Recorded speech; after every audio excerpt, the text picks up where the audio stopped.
Costume തനിക്ക് വളരെ ഇഷ്ടപ്പെട്ടുവെന്നും ഇതിന്റെ ഡിസൈനുകളെല്ലാം വളരെ സൂപ്പറായിട്ടുണ്ടെന്നും നല്ലതാണ് എന്നും താൻ വന്നിരുന്നപ്പോൾ ഒരുപാട് പേർ പറയുന്നുണ്ടായിരുന്നു കോസ്റ്റ്യൂം വളരെ സൂപ്പറായിട്ടുണ്ടെന്നും ഭുവൻ അഭിപ്രായം പറയുന്നുണ്ട്.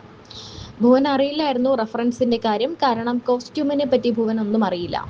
എല്ലാം ഞാൻ നോക്കിക്കോളാം എന്ന് പറഞ്ഞിട്ടുണ്ടായിരുന്നു. അപ്പോൾ ഭുവന്റെ മേക്ക് ഓവർ മുഴുവൻ ഞാനാണ് തിരഞ്ഞെടുത്തത്.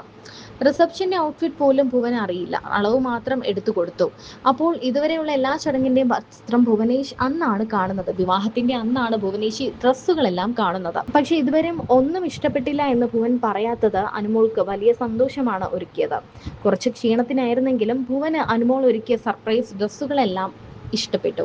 ഭുവനേഷിന്റെ പ്രൊഫഷനെ കുറിച്ച് സോഷ്യൽ മീഡിയയിൽ വലിയ പ്രചാരണങ്ങൾ നടക്കുന്നുണ്ടെന്നും നടനാണോ അതോ മറ്റ് എന്തെങ്കിലും മേഖലയാണോ എന്നുള്ളത് വഴിയെ ബ്ലോഗിലൂടെ വ്യക്തമാക്കുമെന്നും അനുമോൾ പറഞ്ഞു.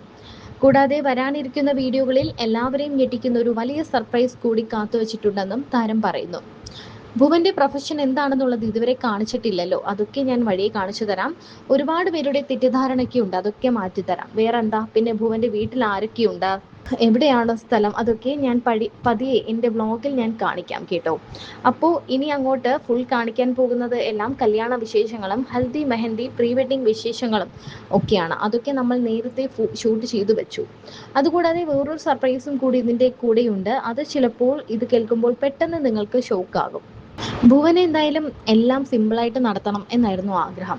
ഗുരുവായൂർ അമ്പലത്തിൽ വെച്ച് കല്യാണം അത് മതി എന്ന് പറഞ്ഞ ആളാണ്. പക്ഷേ താൻ പറഞ്ഞു, ഇല്ല, കല്യാണം ഒന്നേ ഉള്ളൂ ഭുവ, എൻ്റെ ഏറ്റവും വലിയ ഡ്രീമാണ് എനിക്ക് കല്യാണം നടത്തണം, ഇതുപോലെ വലിയ ഗ്രാൻഡ് ആയിട്ട് നടത്തണം, ഇതുപോലെ കുറച്ച് ആൾക്കാരെ വിളിക്കുന്നുണ്ടെങ്കിൽ പോലും എല്ലാ ഫംഗ്ഷനും വെക്കണം എന്നൊക്കെ തൻ്റെ ഏറ്റവും വലിയ ഡ്രീമാണ് കേട്ടോ എന്ന് പറഞ്ഞുകൊണ്ടാണ് ഭുവനെ നിർബന്ധിച്ചാണ് അനുമോൾ എല്ലാ വിവാഹത്തിലും എത്തിച്ചത്.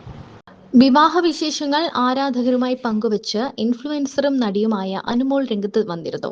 തന്റെ വിവാഹം കഴിഞ്ഞ് ഏതാനും മണിക്കൂറുകൾക്കുള്ളിൽ തന്നെയാണ് അനുമോൾ ഈ വിശേഷങ്ങളെല്ലാം തന്നെ പങ്കുവച്ചുകൊണ്ട് രംഗത്ത് വന്നത്. ഭർത്താവ് ഭുവനേഷുമൊത്തുള്ള രസകരമായ അനുഭവങ്ങളും വിവാഹ ചടങ്ങുകളുടെ വിവരങ്ങളുമാണ് അനുമോൾ തന്റെ യൂട്യൂബ് ചാനലിൽ പങ്കുവച്ച വീഡിയോയിലൂടെ തുറന്നു പറഞ്ഞത്. ഗുരുവായൂരിൽ വെച്ച് നടന്ന പ്രധാന ചടങ്ങുകൾക്ക് ശേഷം നടന്ന ഡെസ്റ്റിനേഷൻ വെഡിങ്ങിന്റെ വിശേഷങ്ങളാണ് ഇരുവരും പങ്കുവച്ചത്. കുടുംബാംഗങ്ങളും അടുത്ത സുഹൃത്തുക്കളും അടക്കം 100ഓളം പേർ മാത്രമാണ് ചടങ്ങിൽ പങ്കെടുത്തത്. മറ്റുള്ളവർക്കായി ഒരു വലിയ റിസപ്ഷനും ഒരുക്കിയിരുന്നു. വിവാഹത്തിനായുള്ള വസ്ത്രങ്ങളും ഔട്ട്ഫിറ്റുകളും തിരഞ്ഞെടുക്കുന്നതിൽ പൂർണ്ണ സ്വാതന്ത്ര്യവും ചുമതലയും അനുമോൾക്ക് തന്നെയായിരുന്നു.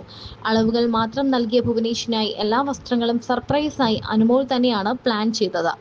തനിക്കായി ഒരുക്കിയ കോസ്റ്റ്യൂമുകളും ഡിസൈനുകളും ഏറെ ഇഷ്ടപ്പെട്ടതായി ഭുവനേഷും വ്യക്തമാക്കി.